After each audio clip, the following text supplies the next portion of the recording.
brought to you by Silver Pumps. Top quality और consistent performance के लिए सिर्फ सिल्वर पंप्स नाम याद रखना। बिहार विधानसभा चुनाव में अब 6 महीने से कम का वक्त बचा है और ऐसे में तमाम राजनीतिक दल और उनके नेता अपने चुनावी प्लान को एक्टिवेट करने में लगे हुए हैं। वहीं एआईएमआईएम के नेता असदुद्दीन ओवैसी भी बिहार के दौरे पर हैं। ओवैसी का दौरा सीमांचल से शुरू हो रहा है और मिथिलांचल होते हुए गोपालगंज में भी मीटिंग करेंगे। ओवैसी शुक्रवार को अपने 2 दिवसीय बिहार दौरे पर किशनगंज पहुंचे। वहीं शनिवार को बहादुरगंज में चुनावी जनसभा को संबोधित किया। 4 मई को ओवैसी मोतिहारी के ढाका में दूसरी मीटिंग करेंगे और उसी दिन उनका गोपालगंज में भी कार्यक्रम है।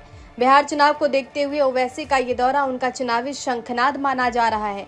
खुद ओवैसी ये कह चुके हैं कि बिहार को लेकर अभी वो केवल शुरुआत कर रहे हैं। आगे आने वाले दिनों में ओवैसी की मौजूदगी सबसे अधिक बिहार में देखने को मिलेगी।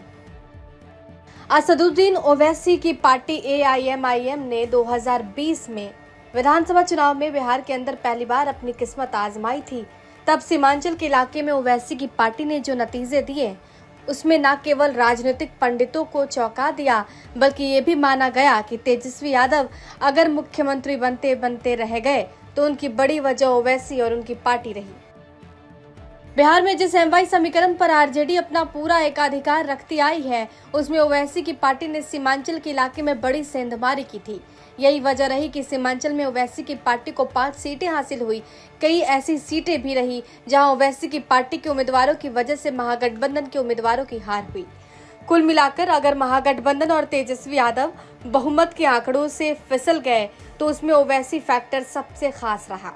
2020 के विधानसभा चुनाव में ओवैसी की पार्टी एआईएमआईएम ने कुल 18 सीटों पर चुनाव लड़ा, जिसमें से 5 पर उसे जीत हासिल हुई। 2020 में सबको चौंकाने के बाद ओवैसी अब एक बार फिर बिहार में अपनी ताकत दिखाने की तैयारी में है। बिहार में मुस्लिम आबादी तकरीबन 18% है। राज्य के सीमांचल का इलाका जिसमें किशनगंज, अररिया, पूर्णिया, कटिहार जैसे जिले शामिल हैं, उसमें मुस्लिम बहुल माना जाता है। किशनगंज में तकरीबन 67% मुस्लिम आबादी है। ओवैसी ने बड़ी प्लानिंग के साथ इसी इलाके में बीते विधानसभा चुनाव के अंदर उम्मीदवार उतारे थे और तेजस्वी यादव को बड़ा झटका दे डाला था। बीते विधानसभा चुनाव में ओवैसी ने जो चुनौती तेजस्वी और महागठबंधन के सामने पेश की वो और आगे बढ़ाने की तैयारी में है। बिहार की सियासत में तेजस्वी की पार्टी भले ही बीते विधानसभा में डार्क हॉर्स रही हो, लेकिन इस बार महागठबंधन भी ओवैसी पर नजर टिकाए बैठा है। बिहार में अपने पहले चुनावी दौरे पर ओवैसी भले ही सीमांचल से शुरुआत कर रहे हो, लेकिन उनकी अगली दस्तक मिथिलांचल और सारण के इलाके में होनी है। ओवैसी 4 मई को मोतिहारी के ढाका और गोपालगंज में भी मीटिंग करेंगे। जाहिर है ओवैसी का मकसद आगामी विधानसभा चुनाव में नए इलाकों के अंदर दस्तक देने की है। वो अपनी पार्टी के लिए बिहार में न केवल विस्तार देख रहे हैं बल्कि उन इलाकों में एंट्री कर सबको चौंकाना चाहते हैं जहां अब तक किसी ने ओवैसी को गंभीरता से नहीं लिया। बीते विधानसभा चुनाव में ओवैसी की पार्टी के 5 विधायक जीते।